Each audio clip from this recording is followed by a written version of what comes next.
Hello guys, എന്തൊക്കെയുണ്ട് വിശേഷം? ഇത് എൻ്റെ ഫ്രണ്ടാണ് മൻസൂറെ.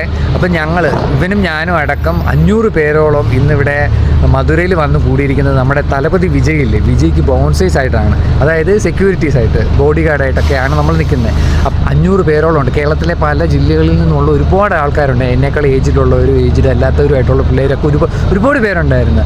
അപ്പോൾ ഞങ്ങൾ ഇവിടെ വന്നു. ഇന്ന് 21-ാം തീയതി അണ്ണൻ്റെ ഒരു പരിപാടി ഉണ്ടായിരുന്നു. അപ്പോൾ ആ പരിപാടിയുടെ ഭാഗമായിട്ടാണ് വന്നത്. ഏകദേശം ഒരു 25 ലക്ഷത്തോളം ആൾക്കാർ വരും എന്നായിരുന്നു അവരുടെ ഒരു കണക്ക്. പക്ഷേ അത്രയും വലിയൊരു ക്രൗഡിനെ ഞങ്ങൾ കൺട്രോൾ ചെയ്യണമായിരുന്നു. ഞങ്ങൾ കേരളത്തിൽ നിന്ന് 500 പേരോളം ഉണ്ടായിരുന്നെന്ന് പറഞ്ഞാൽ തമിഴ്നാട്ടിൽ നിന്ന് തന്നെ മൊത്തമായിട്ട് 10,000-15,000 ആൾക്കാരുണ്ടായിരുന്നു ഈ ബോൺസേഴ്സ് തന്നെ. അപ്പോൾ ഇത്രയും പേരെ കൺട്രോൾ ചെയ്യുക, ഇതൊക്കെയായിരുന്നു നമ്മുടെ ഇപ്പോഴത്തെ പരിപാടി. അപ്പോൾ എല്ലാം കഴിഞ്ഞ് ഇപ്പോൾ ഓവറായി. ഇപ്പോൾ നമുക്ക് ഫുഡ് വരുന്നതിനായിട്ടുള്ള വെയിറ്റിങ്ങിലാണ് നമ്മൾ.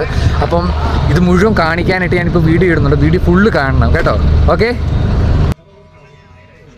ഓഗസ്റ്റ് 21 നടക്കുന്ന തലപതി വിജയുടെ മാനാട് 2.0 എന്ന പരിപാടിക്കായി ബോൺസേഴ്സായി വന്ന ഞങ്ങൾക്ക് 2 ദിവസം മുന്നേ വരേണ്ടതായി വന്നു. തുടർന്ന് ട്രെയിനിങ്ങും ഞങ്ങളുടെ ഡ്യൂട്ടിയും ബ്രീഫ് ചെയ്തതിന് ശേഷം 21-ാം തീയതി രാവിലെ 7 മണിക്ക് ബോൺസേഴ്സിൻ്റെ ബസ്സിൽ ഞങ്ങൾ വരുമ്പോൾ കണ്ടത് 4 മണിക്ക് തുടങ്ങേണ്ട പരിപാടിക്ക് അതിരാവിലെ തന്നെ ജനക്കൂട്ടം വന്നു തുടങ്ങുന്നതാണ്. വഴിയിൽ മുഴുവൻ തമിഴക വെട്രിക്കഴകം TVK പാർട്ടിയുടെ കൊടികളാണ്. തലേന്ന് നൈറ്റ് ഡ്യൂട്ടിക്ക് നിന്ന ബോൺസേഴ്സ് പറഞ്ഞു ഇവിടെ നൈറ്റ് തൊട്ടേ ബസ്സിലും കാറിലും നടന്നും ഒക്കെ ജനങ്ങൾ വന്നു തുടങ്ങിയെന്ന് പറഞ്ഞു കേട്ടപ്പോൾ ഒരു മലയാളിയായ ഞാൻ ശരിക്കും ഞെട്ടിപ്പോയി. അങ്ങനെ ഞങ്ങൾ ബോൺസേഴ്സ് എല്ലാവരും മാനാട് 2.0 പരിപാടിക്ക് നടക്കുന്ന സ്ഥലത്തെത്തി. ഞങ്ങളെ പല ഗ്രൂപ്പുകളാക്കി ഓരോ സോണിലേക്കും അയക്കുന്ന സമയമാണിപ്പോൾ.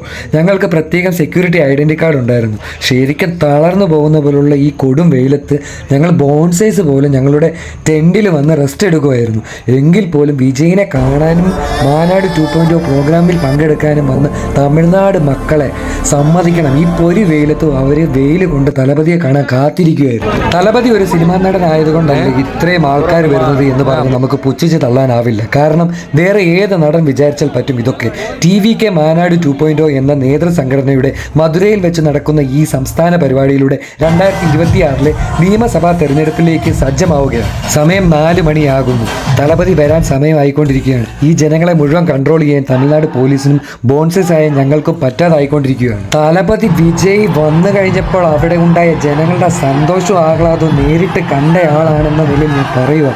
എൻ്റെ പൊന്നു മോനെ, തലപതി സിനിമയിൽ മാത്രമല്ല മാസ്, റിയൽ ലൈഫിലും മാസാണ്.